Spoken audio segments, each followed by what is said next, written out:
চট্টগ্রামে পৃথক ৩টি অভিযানে শীর্ষ সন্ত্রাসী ডেভিড ইমনের সহযোগী চক্রের ২ সদস্যসহ ৫ জনকে গ্রেপ্তার করেছে জেলা পুলিশ। অভিযানে উদ্ধার করা হয়েছে ২টি বিদেশি পিস্তল, একটি ম্যাগাজিন, ১১ রাউন্ড গুলি এবং একটি হত্যা মামলায় ব্যবহৃত কিরিচ ও রামদা। মোট ৫ জন সন্ত্রাসীকে গ্রেপ্তার এবং তাদের কাছ থেকে একটি বিদেশি পিস্তল এবং ২টি বিদেশি পিস্তল এবং একটি এলজি সহ দেশীয় কিছু অস্ত্র আছে, এগুলো উদ্ধার করা হয়েছে। এর মধ্যে উল্লেখযোগ্য হলো যে রাউজান এলাকার এবং তথা চট্টগ্রাম অঞ্চলের অন্যতম শীর্ষ সন্ত্রাসী রায়হানীর কিলিং স্কোয়াডের যে প্রধান দিদার এবং তার সাথে আরেকজন কিলিং স্কোয়াডের সদস্য আফসার, এই ২ জনকে কিন্তু আমরা গতকালকে গ্রেপ্তার করেছি। এটা নিয়েই মূলত আমাদের আজকের এই প্রেস ব্রিফিংয়ের আয়োজন। এর সাথে আরও ২টা ঘটনা আছে। একটা হচ্ছে হাটহাজারী থানা এলাকায় গত ১০ তারিখে জুলাইয়ের ১০ তারিখে একজনকে নৃশংসভাবে কুপিয়ে এবং গুলি করে হত্যা করা হয় নুরুল আজিম নামে, সেটার বিষয়ে আমরা কথা বলবো। আর সর্বশেষ জোরারগঞ্জের একটা ঘটনা আছে, যেখানে একজনকে হত্যার উদ্দেশ্যে গুরুতরভাবে কুপিয়ে জখম করা হয় এবং সেখান থেকে আমরা একটি পিস্তল উদ্ধার করি। তো এই ৩টা বিষয় নিয়ে মূলত আমরা একটু ছোট করে বলবো।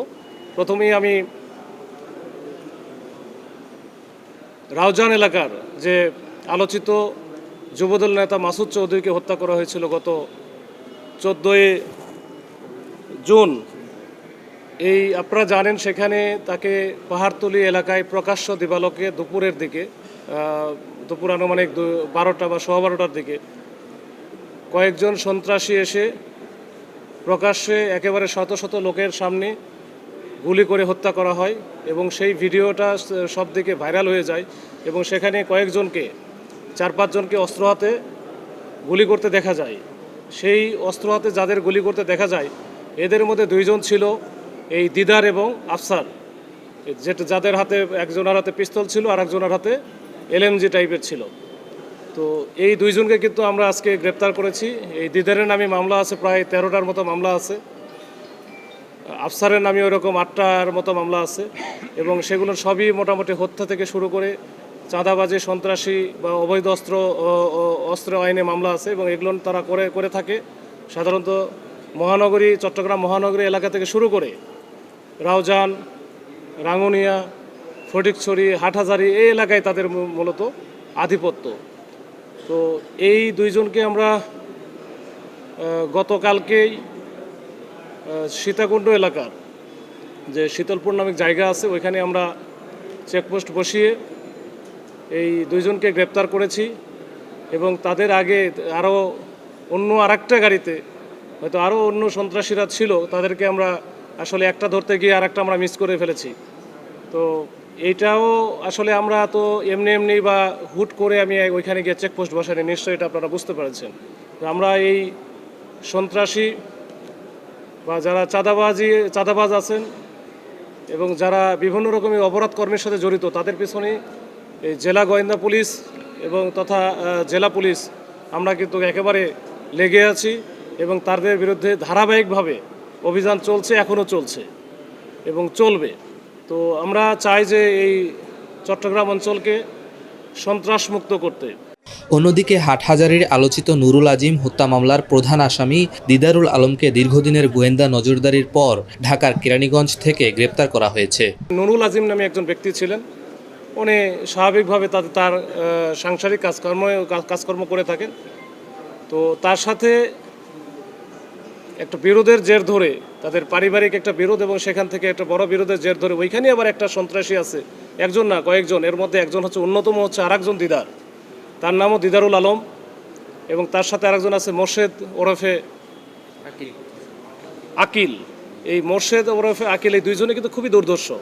এই 2টা নাম হয়তো ওইভাবে আমরা খুব বেশি আগে শুনে নাই, কিন্তু তাদের পিসিপিআর এবং তাদের প্রিভিয়াস অ্যাক্টিভিটিস আমরা যখন অ্যানালাইসিস করলাম তখন আমরা দেখলাম যে এরা 2 জনই খুবই দুর্ধর্ষ প্রকৃতির এবং প্রত্যেকের নামে এই যে দিদারুল যে আছে ওই নুরুল আজিম যে সকালে উঠে সে মাছ ধরতে গেছিল একটা নদীতে পাশের বাড়িতে বাড়ির পাশে মাছ ধরার সময় সকালে কিন্তু তারা এই দুইজনই মিলে এই কাজটা করে, তাকে কোপায় এবং গুলি করে হত্যা করে।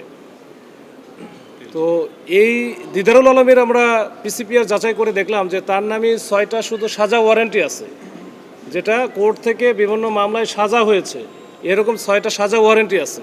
এর বাইরে আরও তো মামলা আছে, সব মিলে বললাম আমি 13টা, সবগুলোরই কিন্তু হত্যা থেকে শুরু করে ওই বড় বড় ঘটনার মামলা।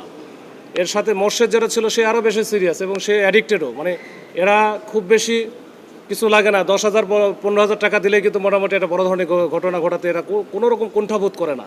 এরকম একটা আসামি যাকে আমরা হচ্ছে কি যে সিএমপির ভিতরে একটা বস্তির ভিতর থেকে আমরা ধরেছিলাম।